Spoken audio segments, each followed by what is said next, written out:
Bienvenidos y bienvenidas a Enclave Política. Honduras es una expectativa latente, no solo por lo que implica la transición y el cambio de gobierno, sino por las dificultades económicas, la misma crisis sanitaria y los desafíos de las nuevas autoridades con respecto a su realidad social. Xiomara Castro, la nueva mandataria y primera mujer en ese cargo, llega amenazada con la lupa de los grupos y poderes fácticos de Honduras, como del peso también de Estados Unidos en la política interna y externa de ese país. No olvidemos que hay un hecho preocupante, la incidencia del narcotráfico en esferas de instituciones que han dado paso a investigaciones de la DEA en ese país centroamericano. De este nuevo escenario queremos conversar con el analista político Ricardo Salgado, a quien le damos la cordial bienvenida. Qué gusto tenerlo acá, Ricardo. ¿Cómo está usted? Muchas gracias. Saludo a toda su audiencia y pues un honor estar aquí con ustedes. Muchas gracias por aceptar tu invitación para pensar en un país, por supuesto, que no conozco, pero del cual tenemos bastantes referencias por gente que, por ejemplo, ha estudiado en el Zamorano, gente que ha estado incluso en algunas esferas de poder, de decisión en algunos países de América Latina. De entrada le pregunto entonces, ¿cómo recibe Honduras la nueva mandataria Xiomara Castro? ¿Cuáles son las características de este momento de Honduras? Bueno, recuerde como contexto que vamos saliendo o estamos terminando el periodo de 12 años que siguieron al golpe de Estado de 2009 y que por lo tanto nos encontramos en una situación bastante compleja debido a los procesos de privatización, a lo que diríamos una aplicación descarnada de neoliberalismo en uno de los países más pobres del continente, solo por detrás de Haití. Entonces, además, tenemos un país afectado por la pandemia, como todo el resto del mundo, más el hecho de que fuimos impactados por 2 huracanes consecutivos en noviembre del año 2020. Entonces, encontramos una situación que de muchas formas es bastante complicada, incluso calamitosa. La cuestión del narcotráfico, como usted lo dijo, que llegó a permear todas las instituciones del Estado, más el hecho de que el lavado de activos se convirtiera en una actividad cotidiana de los bancos que hoy controlan el país, nos ponen en un escenario en el que realmente tenemos una población que llegó al punto de hartazgo. Toda esa situación, todo ese cúmulo de problemas y además de periodos históricos inconclusos, porque el golpe de Estado no se resolvió nunca. El golpe de Estado lo que hizo fue imponer regímenes sucesivos que desconocieron lo que significa el parteaguas que trae consigo un golpe de Estado. Claro, pero entonces ahí Ricardo le planteo una pregunta para contextualizar también. Si todo esto está configurado así, ¿cómo se entiende que la gente opte por Xiomara Castro? ¿Está en condiciones de ella? ¿La gente mira en Xiomara Castro la salida de estos problemas? ¿Encuentra en su programa, en sus planteamientos la posibilidad? ¿O es que, como han dicho algunos incluso con los cuales no estoy de acuerdo, dicen, bueno, de todos los demás, ella es la menos mala? Bueno, digo yo que ese es el argumento más simplista, que normalmente es el preferido de algunos sectores de la derecha. Otros dicen que ella no ganó, sino que perdió el otro, y que perdió ¿cómo se llama? Aquel porque era maligno. Pero la verdad es que hay un programa de gobierno. Xiomara Castro fue la única candidata que presentó un plan de gobierno, que además marcó la votación sobre ella, algunos hitos que son importantes, ella fue la persona más votada en la historia de las elecciones de Honduras, con la participación más alta en 40 años también, cerca del 70%, algo que es inusual acá. Es decir, la gente estaba buscando una solución, habían 15 candidatos a la presidencia, o sea, 14 por los que podía decidirse, y se decidió masivamente por Xiomara Castro. Eso cuando hablamos del aspecto personal. Pero también Xiomara Castro es propuesta por el Partido Libre, que es un partido progresista de izquierda, y que es en consecuencia el único que propone una alternativa, es decir, un camino diferente al que ha ido siguiendo el país durante varias décadas. Es decir, hay una expectativa de que las cosas cambien profundamente, y esos cambios son imposibles sin hacer, sin impactar la columna o la espina que sostiene al neoliberalismo en el país. Pero si eso es así, si efectivamente la espina que sostiene al neoliberalismo es una estructura social, es incluso una constitución, unas leyes y toda una arquitectura institucional, con todo lo que está pasando, con todo lo que ha implicado incluso el comportamiento de la oposición, solamente para instaurar la mesa directiva que tome el juramento a Xiomara Castro, ¿cree que es posible o será muy difícil, por el contrario, para Xiomara Castro en anclar, desarrollar, procesar incluso cambios que la gente en Honduras reclama? Bueno, yo diría que si llegamos al momento en que todo luce como que va fluyendo normalmente, significará que estamos haciendo algo mal. Es decir, las élites, la derecha va a tratar siempre, esa es su naturaleza, lo han demostrado en toda América Latina, lo demostraron aquí, rechazan cualquier opción de cambio, están siempre conspirando, están siempre tratando de sabotear. Consecuentemente, yo pienso que los años que vienen para Xiomara Castro, para el gobierno que está planteando ella, serán momentos siempre complejos, siempre cargados de dificultades, con la oligarquía permanentemente atacando a Xiomara sin tregua. Lo que vivimos hoy es un pequeño problema que solo refleja lo que será el porvenir, lo que serán los meses por venir, porque estamos hablando aquí de cuestiones, cuando vamos a lo concreto, por ejemplo, de una oferta de subsidio a la energía eléctrica para más o menos 1.400.000 personas que consumen menos de 150 watts hora al mes. En Honduras, por ejemplo, en este momento hay un proceso abierto, franco, de privatización de la Compañía Nacional Eléctrica. Esa es incompatible absolutamente con el compromiso de Xiomara Castro. Entonces habrá que definitivamente confrontar a los sectores de interés que están metidos en la energía eléctrica. Hay un compromiso también por reducir el costo de los combustibles, que sea efectivo a partir del 28 de enero. Y esa baja de los combustibles solo puede ser en acuerdos o en confrontación con las transnacionales que venden los carburantes. Así pues, no es posible que hagamos cambios sin tener realmente una situación tensa todo el tiempo. Sin embargo, hay el apoyo popular, la legitimidad obtenida no solo de la masiva votación, sino también de la movilización permanente del pueblo.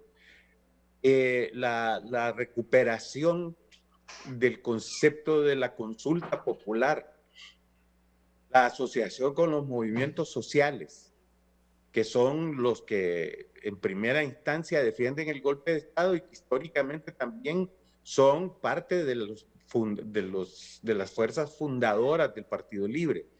Entonces, a su pregunta, yo no creo que nosotros la vayamos a tener más fácil que el gobierno de Alberto Fernández en Argentina, ni el gobierno del compañero Nicolás Maduro en Venezuela, agregando que Honduras es un país que es considerado por muchos como el estereotipo de lo que es el patio trasero de Estados Unidos.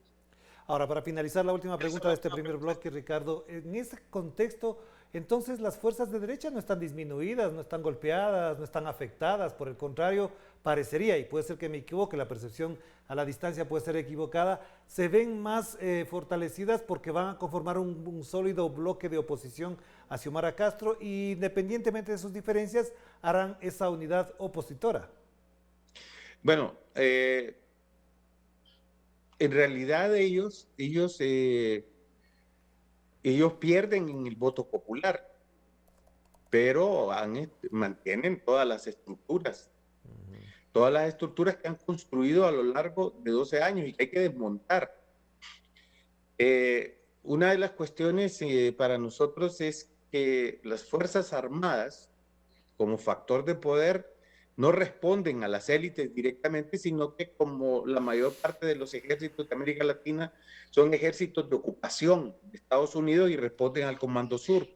En consecuencia, la misma política de Estados Unidos en este momento hace que la correlación de fuerzas se incline abiertamente hacia la consolidación del gobierno de Xiomara Castro, porque no están interviniendo esos grupos fácticos que realmente existen. Por lo demás, la derecha seguramente está en un proceso, sí está en un proceso de crisis, porque toda derrota a ellos los hace entrar en periodos de confusión, etcétera. Pero eso no quiere decir que dejen de conspirar, eso no quiere decir que se paran. Eso no quiere decir que no tienen apoyo, ellos están todo el tiempo dentro de la construcción, de la misma construcción contrarrevolucionaria que se ejerce desde Miami. Es decir, claro, nosotros estamos aquí enfrentados a la misma maquinaria que componen este escritor, me olvidé el nombre del premio Nobel. Mario Vargas Llosa. De Mario Vargas Llosa y todos esos otros personajes que andan con él, que andan itinerantes. Aquí vino Pastrana para tratar, ¿cómo se llama?, de evitar el triunfo de Libre o amortiguar la catastrófica derrota que iba a tener la derecha.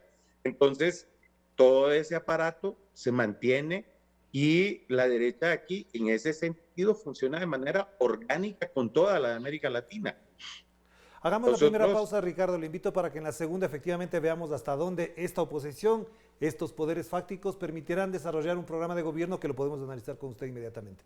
Vamos a la pausa y enseguida volvemos con Ricardo Salgado, analista político, a propósito de esta nueva etapa política que se inicia en Honduras. Vamos a la pausa.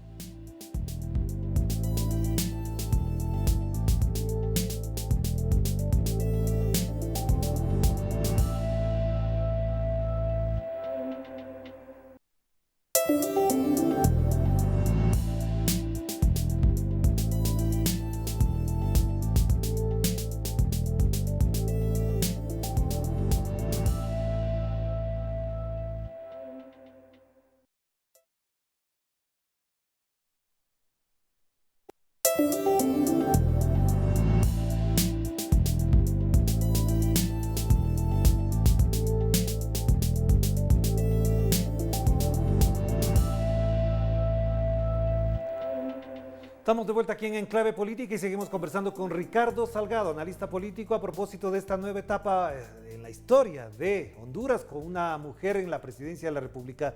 Ricardo, el 2022 incluso para muchos países era tan difícil como el 2021, no solamente por la pandemia, sino porque efectivamente hay una recesión económica, a pesar incluso de que la CEPAL plantea el crecimiento moderado en general de América Latina. Para Honduras, ¿cuál es la expectativa económica y cuáles son los pronósticos que se hace no solamente desde los organismos internacionales, sino del propio gobierno que entra en funciones ahora?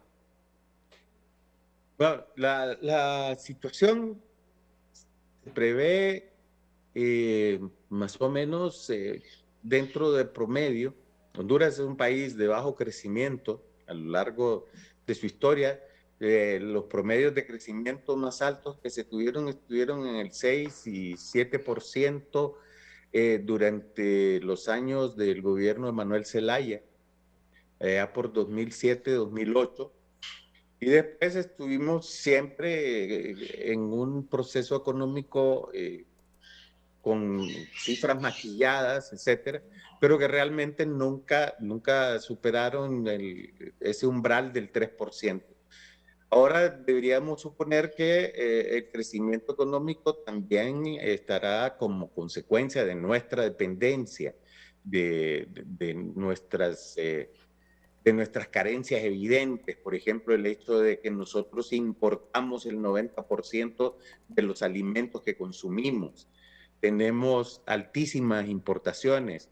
Tenemos tres cosas como fuente de ingresos, que son la venta de café, que es un mercado volátil normalmente, y además tenemos muy pujante, muy creciente, el dinero que entra de las remesas de los migrantes, lo cual implica necesariamente un aumento, una presión, porque aumentan las importaciones y además crece el desempleo en el país. Es decir, ya cuando estamos hablando del asunto del modelo, es que tenemos que revertir las tendencias que existen, y una de las cosas que deberíamos tener es un programa en el mediano plazo para repatriar, o sea, de retorno a la patria de muchos de esos migrantes, pero para ello necesitamos resolver cosas importantísimas, como por ejemplo las relaciones que existen entre los medios de producción y la población hondureña, que a lo largo de 12 años ha sufrido un proceso intensivo de desarraigo. Por eso las caravanas, usted nota en las entrevistas, cuando ve que esta gente se va dejando nada atrás, y por lo tanto se pierde completamente cosas elementales como el sentido de nación, la pertenencia, el sentido de patria, y se van con la esperanza de no regresar jamás, y se arriesgan a lo que sea para no volver. Entonces, el desquebrajamiento de todo este entramado social debe ser corregido y crear las condiciones necesarias para que podamos crecer, porque es una parte importante, pero además cambiar el esquema de distribución de la riqueza, porque no solo somos un país atrasado, sino que además somos un país muy desigual. Es decir, la desigualdad además es evidente. Yo creo, usted póngase a pensar que el Chile del paradigma neoliberal, o la Colombia, o el Perú, por ejemplo, por mencionar otros casos de países neoliberales, tienen niveles de desigualdad similares a Honduras. Solo que Honduras no es un país rico, es un país atrasado. Entonces, hay que resolver el asunto de la desigualdad. Pero entonces ahí le planteo una pregunta, Ricardo, porque efectivamente uno de los problemas más visibles o que mejor se abordan cuando se habla de Honduras es el tema de la migración. Y buena parte del problema no pasa precisamente porque se resuelvan al interior, sino que haya efectivamente una coordinación, una confluencia y una verdadera integración centroamericana para evitar que la migración no solamente llegue a los Estados Unidos en las condiciones que llega, sino evitar miles, decenas de miles de muertos cada año alrededor de este tema. ¿Cómo afrontar desde la política pública de Xiomara Castro el tema de la migración sin desconocer que solos no lo van a poder hacer? Claro, ahí en esto hay muchos implicados, hay demasiadas partes implicadas. Sobre todo, hay una política equivocada, una política absurda, coercitiva contra los migrantes. Es decir, eso de parte de los países que los reciben. Xiomara Castro dijo un día durante su campaña, hablándole a Estados Unidos, que no era posible que alguien viniera a incendiar tu casa y después pretendieras que te quedaras adentro de ella. Entonces, obviamente, desde el golpe de Estado, todos los indicadores se han ido para el suelo. Entonces, aquí hay un enorme nivel de responsabilidad de Estados Unidos, que por un lado apoya completamente fraudes electorales, golpes de Estado, hace lo que sea, pero después culpa a quien sea y hace un problema de ellos la migración y se pone a levantar muros y enjaula niños. Y después le impone a México además la tarea de ser su escudo protector contra las oleadas que llegan de gente. Lo que hay que hacer es generar condiciones suficientes para toda la región en las que la gente decida que vale la pena estar en su país.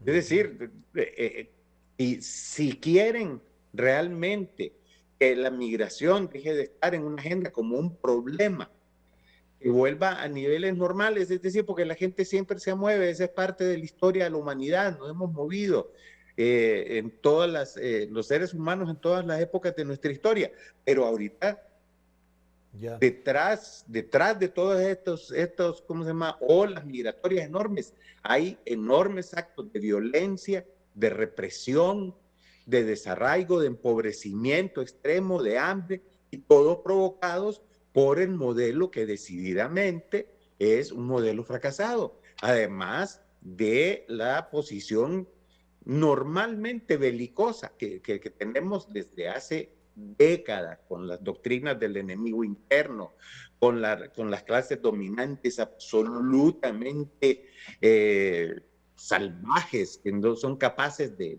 entender que ellos son parte del problema, que ellos son parte de lo que provoca los problemas. Yo creo que es muy importante que el abordaje, la política pública, que hoy día está como concepto así muy arraigado, debe verse en realidad en que hay un problema fundamental en el hecho de que pretendan debilitar al Estado. Ya, pero entonces Ricardo, para finalizar entonces esta entrevista y agradecerle de antemano, estos elementos son parte incluso de una agenda regional, no se puede tratar solamente desde una mirada local. ¿Hasta qué punto el liderazgo de Xiomara Castro puede confluir, por ejemplo, en procesos de mejor integración, de solución de problemas que atañen a Centroamérica, México y Estados Unidos, por ejemplo, con un presidente como Andrés Manuel López Obrador, que estaría más o menos en la misma línea y tendencia política, ideológica? Es decir, es posible confluir ahí a procesos de integración y además en miradas progresistas para resolver problemas como la migración. No, yo creo que es obligación para todos los latinoamericanos en general, para nosotros por el enfoque propio de ese problema, pero todos los latinoamericanos deberíamos marchar hacia soluciones vistas desde la integración.